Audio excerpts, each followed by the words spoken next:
Hi, എല്ലാവർക്കും സുഖമല്ലേ? ഈശോമിശിഹായ്ക്ക് സ്തുതിയായിരിക്കട്ടെ. ഇന്നത്തെ ക്ലാസ്സിലേക്ക് എല്ലാ കൂട്ടുകാർക്കും സ്വാഗതം. ഞാൻ നിങ്ങളോട് 3 കഥ പറയാം. ഈശോ പറഞ്ഞ കഥയാണ്. ഈശോയുടെ ജീവിതകാലത്ത് ഫരിസേയ പ്രമുഖരും യഹൂദരും തങ്ങളെപ്പറ്റി തന്നെ വിചാരിച്ചിരുന്നത് ഞങ്ങൾ വലിയ നീതിമാന്മാരാണ്, എല്ലാം അറിയാവുന്നവരാണ് എന്നൊക്കെയായിരുന്നു. ആരായി ഫരിസേയരും നിയമജ്ഞരും? നിയമജ്ഞരെന്ന് പറഞ്ഞാൽ നിയമം അറിയാവുന്നവർ, നിയമത്തിൽ ജ്ഞാനമുള്ളവർ. ആരായി ഫരിസേയര്? ബൈബിളിൽ ഒത്തിരി തവണ നമ്മൾ ഈ പേര് കേട്ടിട്ടുണ്ട് അല്ലേ? യഹൂദ മതത്തിൽ 3 വിഭാഗങ്ങളുണ്ടായിരുന്നു: ഫരിസേയര്, സദുക്കായര്, യസ്സീനുകൾ. ക്രിസ്തു മതത്തിലില്ലേ പല വിഭാഗങ്ങൾ? കത്തോലിക്കര്, യാക്കോബായക്കാര്, ഓർത്തഡോക്സുകാര്. ഹിന്ദുമതത്തിലില്ലേ നമ്പൂതിരിമാര്, നായന്മാര് എന്ന് പറഞ്ഞ പോലെ യഹൂദ മതത്തിലുണ്ടായിരുന്ന 3 വിഭാഗങ്ങളാണ് ഫരിസേയരും സദുക്കായരും യസ്സീനുകളും. ഇതിൽ ഫരിസേയരാണ് മതനിയമങ്ങളൊക്കെ വിശദീകരിച്ചിരുന്നത്. അവർ ധാർമ്മികമായി കുറെ കൂടെ മെച്ചപ്പെട്ട രീതിയിൽ ജീവിക്കുന്നവരാണ് എന്നാണ് അവർ കരുതിയിരുന്നത്. അതാണ് അവരുടെ അഹങ്കാരത്തിന് കാരണം ഞങ്ങളാണ് മതനിയമങ്ങളെല്ലാം വിശദീകരിക്കുന്നത്, കുറെ കൂടെ മെച്ചപ്പെട്ട ജീവിതം നയിക്കുന്നവരാണ് ഞങ്ങൾ. അങ്ങനെ ഒരു ചിന്ത അവർക്കുണ്ടായിരുന്നു. സമൂഹത്തിലെ ചില ആളുകളെ അവർ പാപികളെന്ന് മുദ്രകുത്തി മാറ്റി നിർത്തി. ആരൊക്കെയാ അത്? ചില പ്രത്യേക ജോലികൾ ചെയ്യുന്നവർ. ചുങ്കക്കാരൊക്കെ ഇല്ലേ? ചുങ്കക്കാരെന്ന് പറഞ്ഞാൽ ആരാ?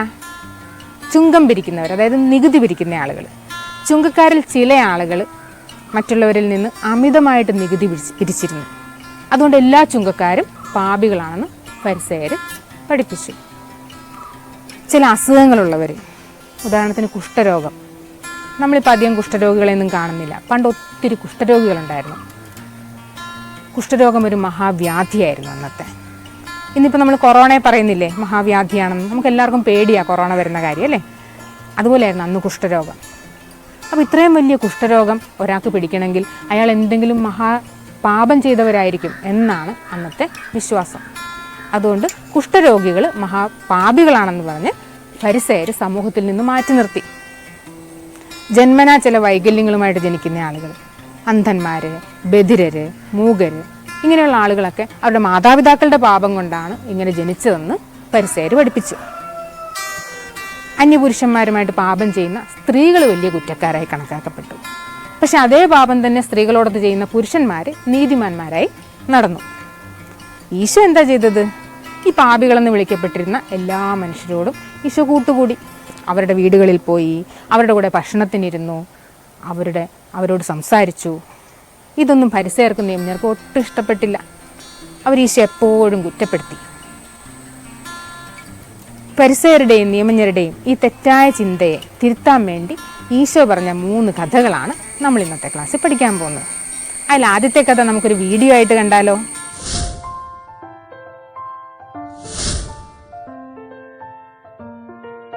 അവൻ തിരിച്ചു നടക്കുകയാണ് അവൻ്റെ പിതാവിൻ്റെ അടുക്കിലേക്ക്, പിതാവിൻ്റെ സ്നേഹത്തിലേക്ക്. ധനികനായ പിതാവിൻ്റെ 2 മക്കളിൽ ഇളയവനാണവൻ.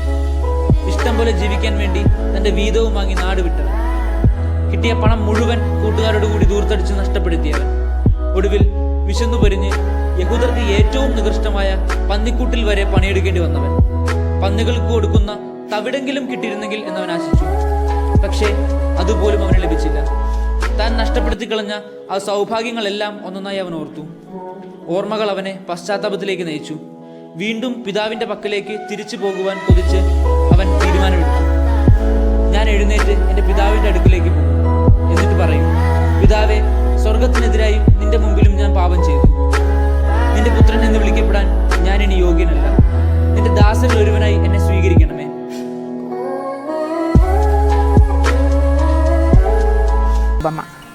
ഈ ധൂർത്തപുത്രന്റെ കഥയിലെ പിതാവിനെ നിങ്ങൾക്ക് ഇഷ്ടപ്പെട്ടോ? എന്താ ഈ പിതാവിന്റെ പ്രത്യേകത? തൻ്റെ മകൻ തന്നെ വിട്ടുപോയിട്ടും സമ്പത്തെല്ലാം ധൂർത്തടിച്ച് നശിപ്പിച്ചിട്ടും അവനോട് മുഴുവനായി ക്ഷമിക്കുന്ന ഈ പിതാവ് ആരെപ്പോലെയാണെന്നാണ് ഈശോ പറയുന്നത്? അതെ, ഈ കഥയിലെ പിതാവ് നമ്മുടെ സ്നേഹപിതാവായ ദൈവം തന്നെയാണ്. ഇനി ഈ ധൂർത്തപുത്രനെ ഒന്ന് ആലോചിച്ച് നോക്കിയേ. എന്താ ധൂർത്തപുത്രൻ ചെയ്തത്? സ്വന്തം ഇഷ്ടപ്രകാരം ജീവിക്കാൻ വേണ്ടി വീട് വിട്ടിറങ്ങിപ്പോയി. ഉള്ള പൈസ എല്ലാം നശിപ്പിച്ച് എല്ലാ പണികളും ചെയ്യേണ്ടി വന്ന അവസാനം നിരാശനായി മാറിയ ഈ ധൂർത്തപുത്രൻ ആരുടെ പ്രതിനിധിയാണ്?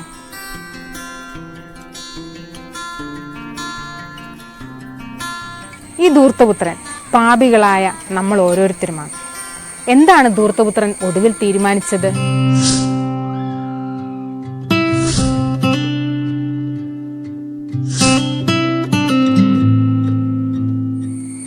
ഞാൻ എഴുന്നേറ്റ് എൻ്റെ പിതാവിൻ്റെ അടുക്കിലേക്ക് പോകും, എന്നിട്ട് പറയും, പിതാവേ, സ്വർഗത്തിനെതിരായും നിനക്കെതിരായും ഞാൻ പാപം ചെയ്തു.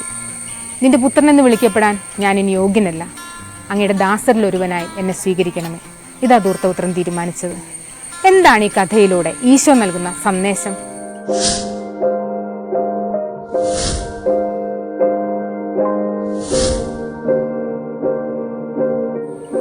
പാപികളുടെ തിരിച്ചുവരവിനായി ദൈവം ക്ഷമയോടെ കാത്തിരിക്കുന്നു. അനുതപിച്ച് തിരിച്ചു വരുന്ന പാപികളോട് ദൈവം വലിയ കാരുണ്യം കാണിക്കുന്നു. ഇതാണ് ഈ കഥയിലൂടെ നമുക്ക് നൽകുന്ന സന്ദേശം. ഈശോ പറഞ്ഞ മറ്റൊരു കഥയാണ് നഷ്ടപ്പെട്ടു പോയ ആടിൻ്റെ കഥ. ഒരിടത്തൊരിടത്ത് ഒരാട്ടിടയനുണ്ടായിരുന്നു. അവന് 100 ആടുകളുണ്ടായിരുന്നു. അവൻ്റെ ഓരോ ആടിനെയും അവൻ അങ്ങേയറ്റം സ്നേഹിച്ചു. ഓരോന്നിനെയും അവൻ പേര് ചൊല്ലി വിളിച്ചു. ഓരോ ആടിനും വേണ്ടതെല്ലാം കൊടുത്ത് അവയെ താലോലിച്ചു, പരിപാലിച്ചു. ഒരു ദിവസം ആടുകളെ മേയിച്ചുകൊണ്ടിരുന്നപ്പോൾ ഒരാട്ടും കുഞ്ഞ് വഴിതെറ്റിപ്പോയി. എന്തായിരിക്കും ഈ ഇടയൻ്റെ മനസ്സിൽ? തൻ്റെ കൂടെയുള്ള 99 ആടുകളെക്കുറിച്ചുള്ള വിചാരമായിരിക്കും അവൻ്റെ മനസ്സിൽ. ഓരോ ആടിനെയും അങ്ങേയറ്റം സ്നേഹിക്കുന്ന ഈ ഇടയൻ്റെ മനസ്സിൽ തീർച്ചയായും തൻ്റെ നഷ്ടപ്പെട്ടു പോയ ആ ഒരു ആടിനെക്കുറിച്ചുള്ള വേവലാതിയായിരിക്കും. തൻ്റെ ആടിന് എന്തെങ്കിലും അപകടം സംഭവിച്ചായിരിക്കുമോ? അതിനെ എന്തെങ്കിലും ആരെങ്കിലും ഉപദ്രവിച്ച് കാണുമോ? കള്ളന്മാരാരെങ്കിലും പിടിച്ചോണ്ട് പോയായിരിക്കുമോ? എന്നിങ്ങനെയുള്ള ചിന്തകൾ ഈ ഇടയൻ്റെ മനസ്സിനെ വല്ലാതെ ഉലച്ചു. തൻ്റെ 99 ആടുകളെയും അവിടെ വിട്ട് ഈ ഇടയൻ തൻ്റെ കാണാതെ പോയ ആടിനെ തിരഞ്ഞിറങ്ങി. If not, leave the 99 in the wilderness and go after that which is lost until he find it.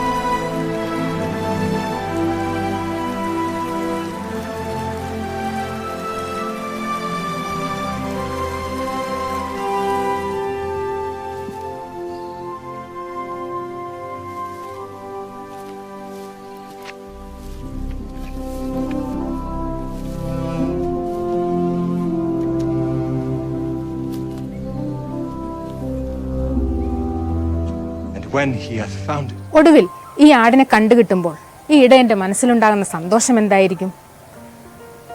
അവൻ അയൽക്കാരോടും കാണുന്നവരോടും കൂട്ടുകാരോടും എല്ലാം പറഞ്ഞ് തൻ്റെ സന്തോഷം അവൻ പങ്കുവയ്ക്കും. ഈശോ പറയുകയാണ്, ഇതുപോലെയുള്ള നല്ല ഇടയനാണ് ഈശോ എന്ന്. സ്വർഗത്തിലുണ്ടാകുന്ന അനുതപിക്കുന്ന ഓരോ പാപിയെയും കുറിച്ച് സ്വർഗത്തിൽ ഇതുപോലെ സന്തോഷമുണ്ടാകുമെന്നാണ് ഈശോ പറയുന്നത്. സ്വർഗത്തിലുണ്ടാകുന്ന ഈ സന്തോഷം എത്രത്തോളം ആഴമുള്ളതാണ് എന്ന് മനസ്സിലാക്കി തരാൻ ഈശോ മറ്റൊരു കഥ കൂടി പറഞ്ഞു.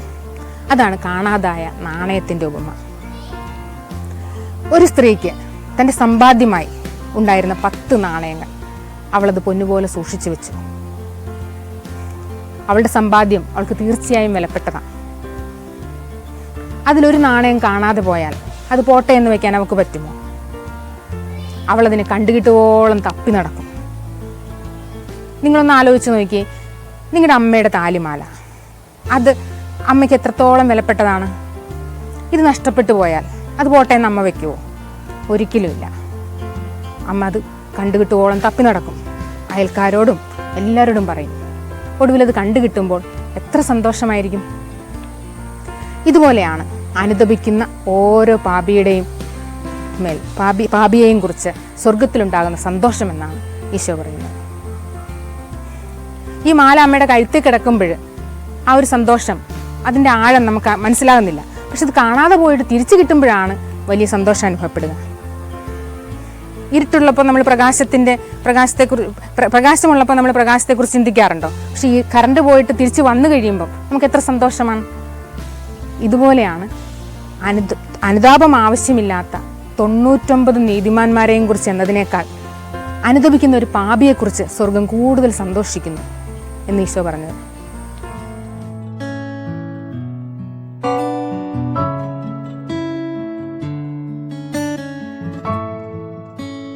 അപ്പം നമ്മൾ പാപം ചെയ്തു പോയ എന്ത് ചെയ്യണം?